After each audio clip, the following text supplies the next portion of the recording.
guys, it's me, it's Miss Checka. Oh, the camera's doing the thing where it's all like amber and yellow today. I don't know why it does that. Anyway, we've got our book. We've got Louis Sachar's Holes. We have gone a pretty good chunk through this book. And today we're going to do chapter 47. So we left off at kind of a like dun dun dun cliffhanger yesterday where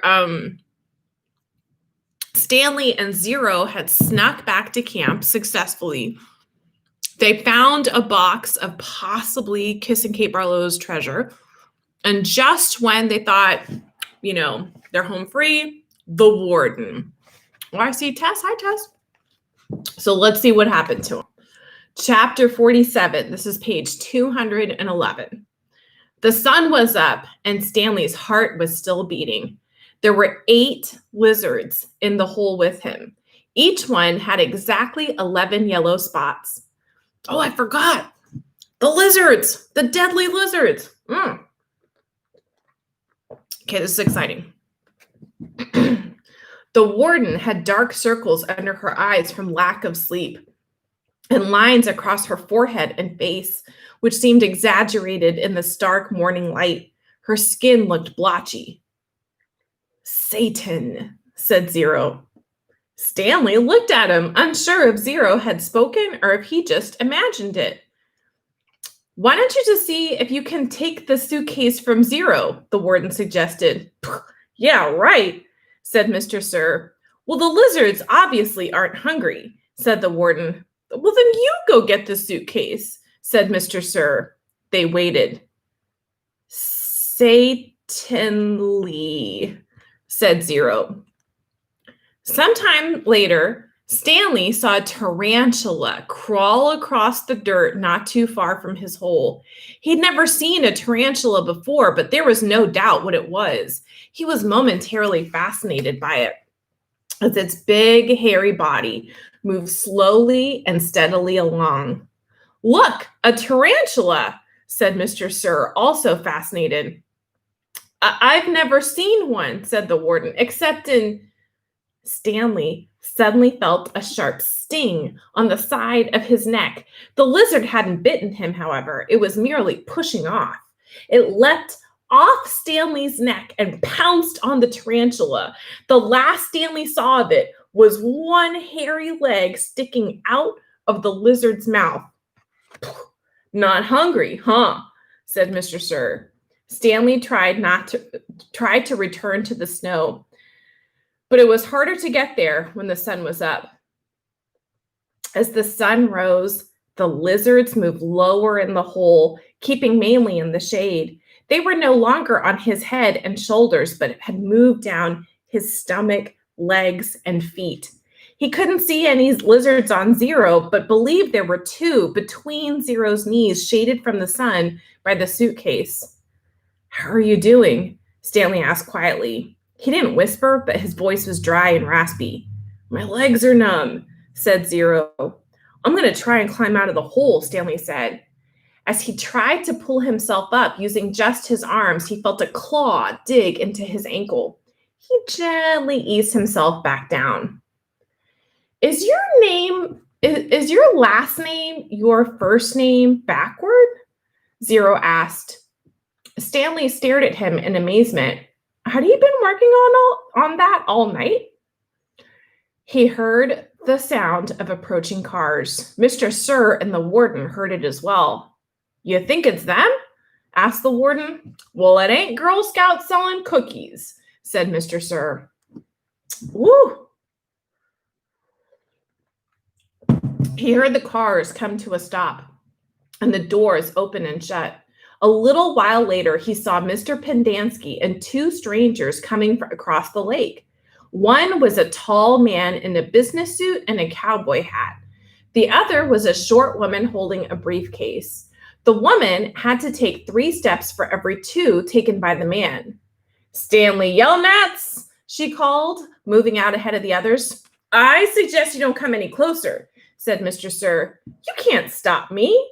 She snapped and then took a second glance at him, wearing pajama pants and nothing else. "We'll get you out of here, Stanley," she said. "Don't you worry." She appeared to be Hispanic, with straight black hair and dark eyes.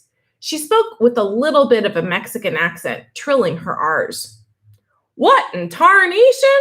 the tall man exclaimed as he came up behind her. She turned on him. "I'm telling you right now, if any harm comes to him, we will be filing charges not only against Ms. Walker and Camp Green Lake, but the entire state of Texas as well. Child abuse, false imprisonment, torture." The man was more than a head taller than she and was able to look directly over her as he spoke to the warden. "How long have they been in there?" "All night, as you can see by the way we're dressed. They snuck into my cabin while I was asleep and stole my suitcase. I chased after them, but they ran out here and fell into the lizard's nest. I don't know what they were thinking." "That's not true," Stanley said. "Stanley, as your attorney, I advise you not to say anything," said the woman, "until you and I have had a chance to talk in private." Stanley wondered why the warden had lied about the suitcase. He wondered who it legally belonged to. There was one thing he wanted to ask his lawyer, if she really was his lawyer. "It's a miracle they're still alive," said the tall man. "Yes, it is," the warden agreed with just a trace of disappointment in her voice. "And they better come out of this alive," Stanley's lawyer warned. "This wouldn't have happened if you'd released him to me yesterday." "It wouldn't have happened if he wasn't a thief," said the warden. "I told him he would be set free today, and I guess he decided to try and take some of my valuables with him. He's been delirious for the last week." "Well, why don't you release him?" "Well, why didn't you release him when she came to you yesterday?" the tall man asked. "She didn't have the proper authorization," said the warden. "I had a court order." "It was not authenticated," the warden said. "Authenticated? It was signed by the judge who sentenced him." "I needed authentication from the attorney general," said the warden. "How do I know it's legitimate? The boys in my custody have proven themselves dangerous to society. Am I supposed to just turn them loose anytime someone hands me a piece of paper?" "Yes," said the woman. "It's a court order." "Stanley has been hospitalized for the last few days," the warden explained. "He has been suffering from hallucinations and delirium, ranting and raving. He was in no condition to leave. The fact that he was trying to steal from me on the day before his release proves." Stanley tried to climb out of his hole, using mostly his arm so as not to disturb the lizards too much. As he pulled himself upward, the lizards moved downward, keeping out of the sun's direct rays. He swung his legs up and over, and the last of the lizards hopped off. "Huh, thank God!"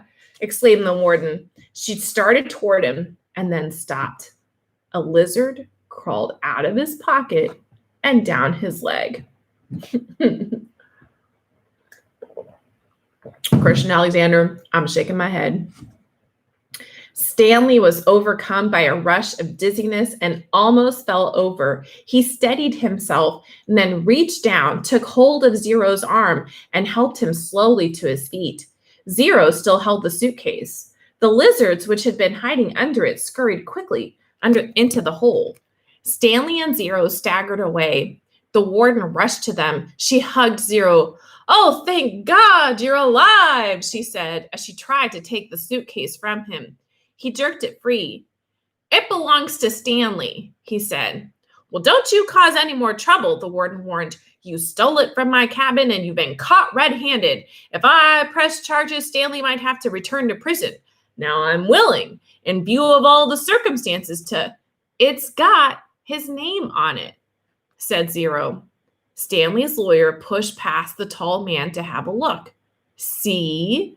Zero showed her. "Stanley Yelnats." Stanley looked too. There, in big black letters, was Stanley Yelnats. The tall man looked over the heads of the others at the name on the suitcase. "You say he stole this out of your cabin?" The warden stared at it in disbelief. "That's She couldn't even say it. So, woohoo, plot twist.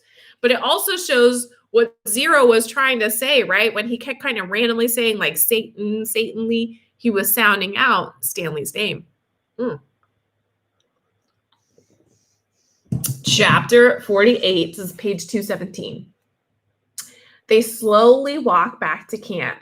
The tall man was the Texas Attorney General, the chief law enforcement officer for the state. Stanley's lawyer was named Miss Morengo. Stanley held the suitcase. He was so tired, he couldn't think straight. He felt as if he were walking in a dream, not quite able to comprehend what was going on around him. They stopped in front of the camp office. Mr. Sir went inside to get Stanley's belongings. The Attorney General told Mr. Pendanski to go to get the boy something to eat and drink. The warden seemed as dazed as Stanley. But you can't even read, she said to Zero. Zero said nothing. Miss Morengo put a hand on Stanley's shoulder and told him to hang in there. He would be seeing his parents soon. She was shorter than Stanley, but somehow gave the appearance of being tall. Mr. Pendanski returned with 2 cartons of orange juice and 2 bagels. Stanley drank the juice but didn't feel like eating anything.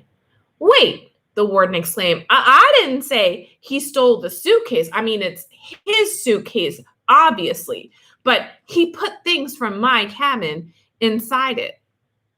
That isn't what you said earlier, said Miss Morengo. Well, what's in the suitcase? The warden asked Stanley. Tell us what's in it. Then we'll open it and see. Stanley didn't know what to do. Stanley, as your lawyer, I advise you not to open the suitcase, said Miss Morengo. He has to open it, said the warden. I have the right to check the personal property of any of the detainees. How do I know there aren't drugs or weapons in there? He stole a car, too. I've got witnesses. She was nearly hysterical. Just for the record, I mean, he did steal that car. I mean, I'm Team Stanley, but he did.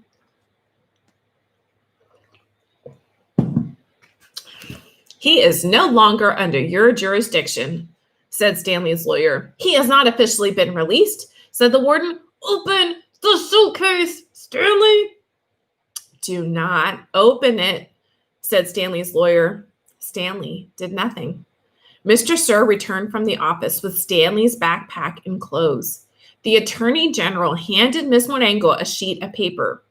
You're free to go, he said to Stanley.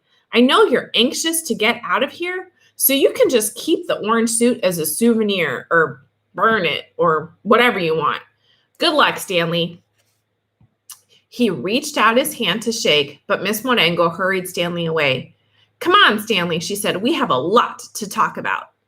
Stanley stopped and turned to look at Zero. He couldn't just leave him there. Zero gave him a thumbs up. I can't leave Hector, Stanley said. I suggest we go, said his lawyer with a sense of urgency in her voice. I'll be okay, said Zero. His eyes shifted toward Mr. Pendanski on one side of him and then to the warden and Mr. Sir on the other. There's nothing I can do for your friend, said Miss Morengo. You are released pursuant to an order from the judge. They'll kill him, said Stanley. Your friend is not in danger, said the Attorney General. There's going to be an investigation into everything that's happened here. For the present, I am taking charge of this camp. Come on, Stanley, said his lawyer. Your parents are waiting. Stanley stayed where he was. His lawyer sighed. May I have a look at Hector's file? She asked. Certainly, said the Attorney General. Ms. Walker, go get Stanley's file. She looked at him blankly. Well, the warden turned to Mr. Pendanski. Bring me Hector Zeroni's file. He stared at her. Get it, she ordered. Mr. Pendanski went into the office. He returned a few minutes later and announced that the file was simply misplaced. The Attorney General was outraged. What kind of camp are you running here, Miss Walker? The warden said nothing. She stared at the suitcase. The attorney general assured Stanley's lawyer that he would get the records. Excuse me while I call my office. He turned back to the warden. I assume the phone works. He walked into the camp office, slamming the door behind him. A little while later, he reappeared and told the warden he wanted to talk with her. She cursed and then went inside. Stanley gave 0 thumbs up. And guys, y'all remember why they can't find the files, right? Because they deliberately destroyed them when Hector ran away, when 0 ran away. Caveman, is that you? He turned to see Armpit and Squid coming out of the rec room. Squid shouted back into the rec room, Caveman and 0 are here! Soon, all the boys from Group D had gathered around him and 0. Good to see you, man, Armpit said, shaking his head. We thought you were buzzard food. Stanley is being released today, said Mr. Pendanski. Way to go, said Magnet, hitting him on the shoulder. You didn't even have to step on a rattlesnake, said Squid. Even Zigzag shook Stanley's hand. Sorry about, It's cool, said Stanley. We had to lift the truck clear out of the hole, Zigzag told him. It took everybody in C, D, and E. We just picked it right up. It was really cool, said Twitch. Have we even, heard Twitch say anything? X-Ray was the only one who didn't come over. Stanley saw him hang back behind the others a moment, then returned to the rec room. Guess what? said Magnet, glancing at Mr. Pendanski. Mom says we don't have to dig any more holes. Well, that's great, Stanley said. Will you do me a favor, said Squid. I guess. Stanley agreed somewhat hesitantly. I want you to, he turned to Miss Morengo. Hey, lady, you have a pen and paper I could borrow? She gave it to him, and Squid wrote down a phone number, which he gave to Stanley. Call my mom for me, okay? Tell her I said I was sorry. Tell her Alan said he was sorry. Stanley promised he would. Now you be careful out in the real world, said Armpit. Not everybody is as nice as us. Stanley smiled. The boys departed when the warden came out of her office. The attorney general was right behind her. My office is having some difficulty locating Hector Zeroni's records, the attorney general said. So you have no claim of authority over him? Asked Miss Monengo. Oh, I didn't say that. He's in the computer. We just can't access his records. It's like they've fallen through a hole in cyberspace. A hole in cyberspace, Miss Monengo repeated. How interesting. When is his release date? I don't know. How long has he been here? Like I said, we can't. So what are you planning to do with him? Keep him confined indefinitely without justification while you go crawling through black holes in cyberspace? The attorney general stared at her. Well, he was obviously incarcerated for a reason. Oh, what reason was that? The attorney general said nothing. Stanley's lawyer took hold of Zero's hand. Come on, Hector, you're coming with us. I think we're actually going to stop there, which is like a little bit early. But it's a good stopping spot. So I don't know what's going to happen. I actually honestly don't, because it's been such a long time since I've read this book. But I really like the lawyer lady. I think she's awesome. She is using her powers for good. So tomorrow we'll pick up where we left off and maybe find out what's in the mysterious suitcase. All right, guys, I see you tomorrow. Be good.